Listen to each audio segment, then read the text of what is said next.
Well, hi again. We're still in 2.2 and we're looking at pie charts. I know everybody knows what a pie chart looks like. It looks like a circle with pieces of pie. It's awesome. It's a quick visual for categorical data or qualitative data. And they're easy to create in StatCrunch and Excel. I will show you in StatCrunch after I show you by hand. So if you take a look here at our situation, we have a pie chart that we want to create data for where you have 20 students that you're looking at.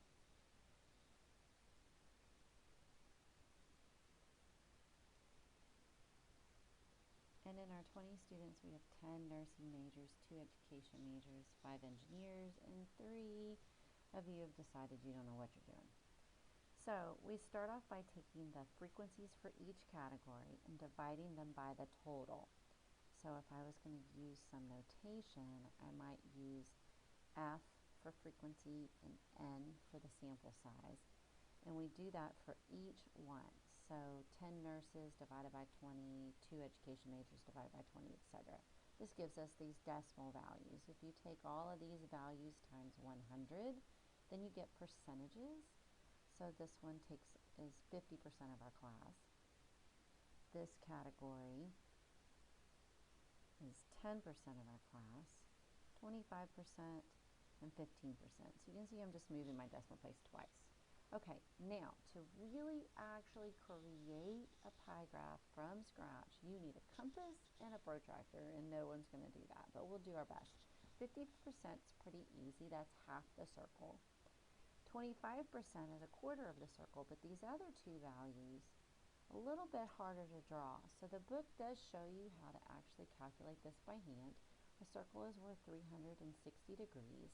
And so you take each of those percentages times 360.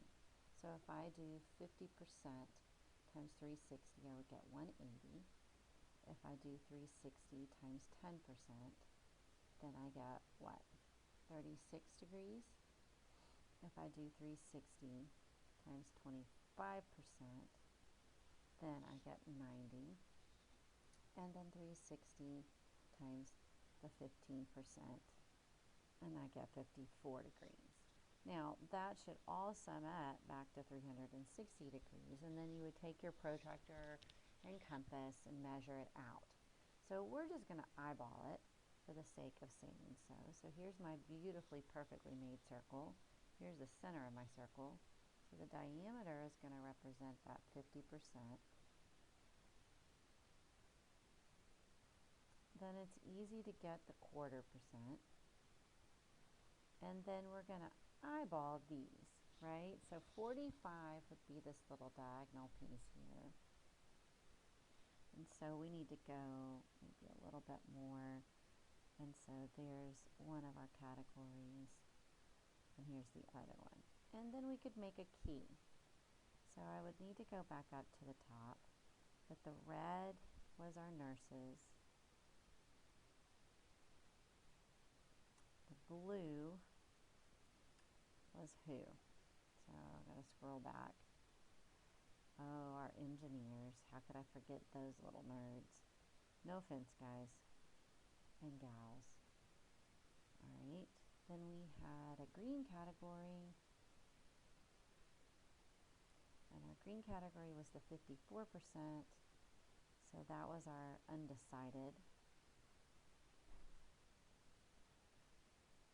And then our cute yellow one. So I don't know that anybody truly needed me to actually do this. This was our education majors.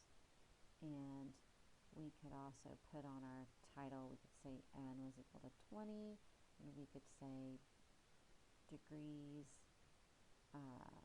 being pursued or something like that from our class. But it's a very quick, easy visual to see where your majority lies. So 75% of our class is nurses and engineers.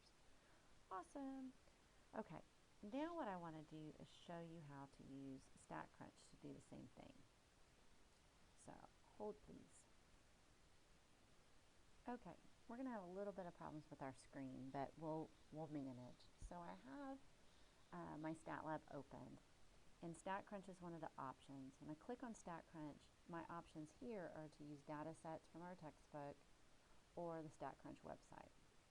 So I click on StatCrunch website, and then up here at the top, open StatCrunch, and it's going to open an Excel spreadsheet for you.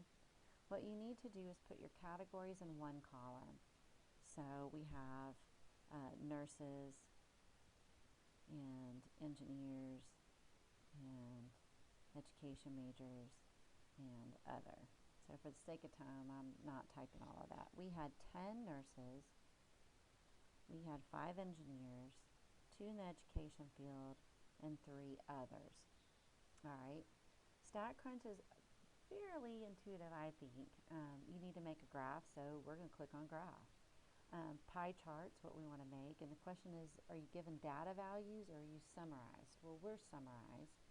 So we're going to say with summary, and then it needs a few questions, and typically you don't have to ask much or answer much, sorry.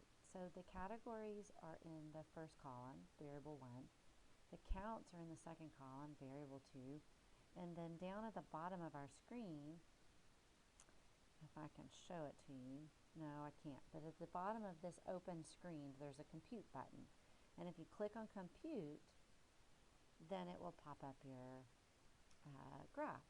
And they did a much better job of the angles than I did. They almost colored it the same as me though. It's kind of crazy. But under options, you can go back and edit it if you want to. You can save it, copy it, and put it in a Word document or something like that. Print it, download it. You can have all kinds of fun with it. Anyway, that's how to do a pie graph in StatCrunch. Ta-da! Have a great day.